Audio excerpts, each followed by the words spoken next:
સુરતના કપડવંજમાં એક અકસ્માતમાં શિક્ષકનું મોત થયું છે। બેફામ ટ્રેલરે શિક્ષકને કચડતા લોકો રોષે ભરાયા છે। પગપાળા જઈ રહેલા શિક્ષક મહેશ રોહિતનું મોત થયું છે। શિક્ષકના મોતથી રોષે ભરાયેલા લોકોએ ચક્કાજામ કર્યો હતો। ભાગવા જતા ટ્રેલર ચાલકને લોકોએ ઝડપ્યો હતો। સ્ટ્રીટ લાઇટો બંધ રહેતા નગરપાલિકા સામે લોકોમાં રોષ જોવા મળી રહ્યો છે।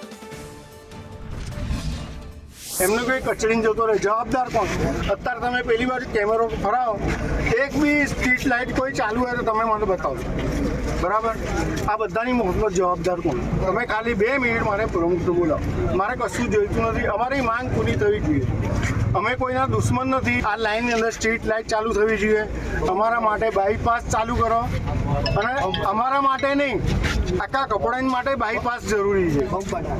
કપડાની અંદર ટ્રાફિક આખા રોડ પર, ત્રિવેણી પાર્ક સુધી, ડાકોર રોડ ઉપર, બધા પર આખો ટ્રાફિક જામ રહે છે, હંમેશા રહે છે। કપડાને પાર કરવું હોય તો કમસે કમ અડધો કલાક થાય છે, પાર કરતા અડધો કલાક થાય છે। નવદીપ સોસાયટી આગળ મહેશભાઈ રોહિત, તેઓ રોડની બહાર જમ્યા પછી ઓટો મારવા નીકળ્યા હતા। રસ્તાની ડાબી સાઈડે જતા એક ટ્રકે કચડી નાખ્યા છે।